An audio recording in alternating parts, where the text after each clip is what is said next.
ертеде кішкентай бір сүйкімді қыз өмір сүріпті. Анасы оны өте жақсы көреді екен. Әжесінің де ең сүйікті немересі еді. Бірде әжесі немересінің туған күніне қызыл телпек сыйлапты. Қыз әжесінің сыйлығын басынан тастамай киіп жүретін болыпты. Содан бері көршілері кішкентай қызды қызыл телпек деп атап кетіпті. Бір күні анасы бәліш пісіріп қызына: «Қызым, мына бәлішпен бір құты майды әжеңе апарып хал жағдайын біліп қайтшы», дейді. Қызыл телпек: «Жарайды анашым, апарып берейін», деп бәліш пен май салынған себетті алады. Анасының сөзін екі етпейтін қызыл телпек әжесіне аттанады. Оған әжесі тұратын ауылға жету үшін орман арқылы өту керек еді. Қызыл телпек орманда жалғыз жүрудің қаншалықты қауіпті екенін білмеді.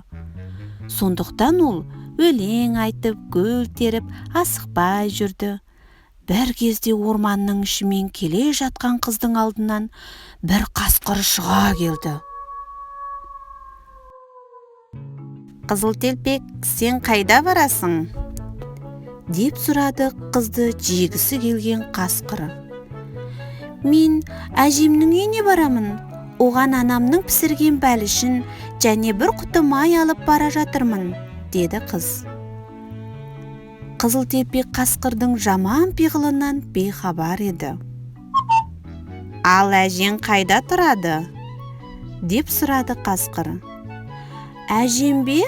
Ол орманның ар жағындағы ауылда.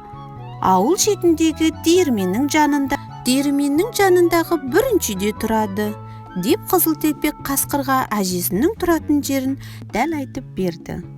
Бұл кезде жақын маңда отыншылар ағаш кесіп жатқан болатын. Қасқыр сол отыншылардың даусын естіп, қызға тиіспеді. Қызыл телпектің әжесінің тұратын жерін біліп алған ол алдымен әжесін жемек болды. «Жарайды, мен де сенімен бірге сол ауылға барып, әжеңнің жағдайын сұрап қайтайын. Кел, екеуміз жарысайық.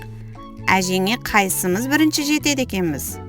«Сен мына жолмен бар, мен ана жолмен жүрейін», деп қасқыр өзіне ауылға апарар төте жолды таңдап алады. Қасқырдың ұсынысына келіскен қыз ұзақ жүретін жолға түседі. Ол жол жөнекей, асықпай гүл теріп келеді. Ал қасқыр алды-артына қарамай тура ауылға қаратай бет алады. Қызыл телпектің әжесінің үйіне осылай ерте жетіп, ол есікті қағады. «Бұл кім?» деп сұрады әжесі. Қасқыр даусын жіңішкертіп: «Әже, бұл мен ғой, немере қызың, Қызыл телпек. Мен сізге қонаққа келдім. Анамның пісірген бәлішпен бір құты майын ала келдім», деді. Бұл кезде ауырып, төсек тартып жатқан әжей шынымен немересі келген екен деп ойлап: «Айналайын қызым, тұтқаның жанындағы жіпті тартсаң есік ашылады», дейді дауыстап. Қасқыр жіпті тартып қалады. Сол кезде есік ашылады. 3 күн аш жүрген қасқыр баса көктеп кіріп келеді. Ашқарақтанып бірден әжейді бас салады да бүтіндей жұта салады. Содан соң есікті жауып, басына әжейдің қалпағын киіп, төсегіне жатады да қыздың келуін күтеді. Сәлден соң есікті қызыл телпек қағады.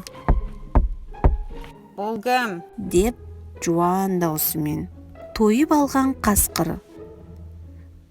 Қыз гүрілдеген дауысты естіп қорқып кетеді. Артынша әжеме соқ тиіп, дауысы содан өзгерген болар деп ойлайды. «Бұл мен, сіздің немереңіз, қызыл телпекпін. Мені сізге анам жіберді. Бәлішпен бір құты май алып келдім». Қасқыр даусын өзгерте қойып жіңішке дауыспен: «Тұтқаның жанындағы жіпті тарта ғой қызым, содан есік ашылады», дейді. Қыз жіпті тартады. Есік ашылып үйге кіреді. Көрпемен бүркеніп жатқан қасқыр оған: «Қызым, себетті үстелдің үстіне қойып, өзің менің қасыма кел», дейді. Қызыл тепек бәлішпен май құйылған құты салынған себетті үстелдің үстіне қойып, қасқырдың жанына жақындайды. Қасқыр енді: «Жолдан шаршаған боларсың. Отырып демала ғой», дейді. Әжем деп ойлаған қызыл тепек қасқырдың жанына келеді. «Әже, сіздің қолыңыз неге үлкен?» деп сұрайды. «Сені қатты құшағыма басу үшін, қызым». «Әже, құлағыңыз неге сондай үлкен?» «Сені жақсы есту үшін, қызым». «Әже, көзіңіз неге үлкен?» «Сені жақсы көру үшін, қызым». «Әже, түсіңіз неге сондай үлкен?» «Сені тезірек жеу үшін, қызым», деп қызыл тепекті бас салып, аяғындағы кебісі қызыл тепегімен бірге жұта салады.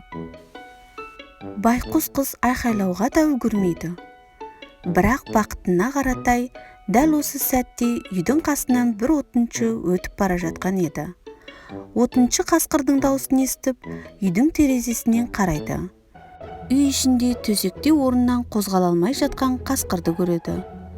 Оның қампиған қарнына қарап, не болғанын бірден түсіне қояды. Отыншы жыртқышты ұстап алып, қарнын жарып жібереді. Қасқырдың ішінен қызыл тепек пен әжесі дін аман шыға келеді. Отыншы қасқырдың қарнын қайта тігіп, бос қоя береді.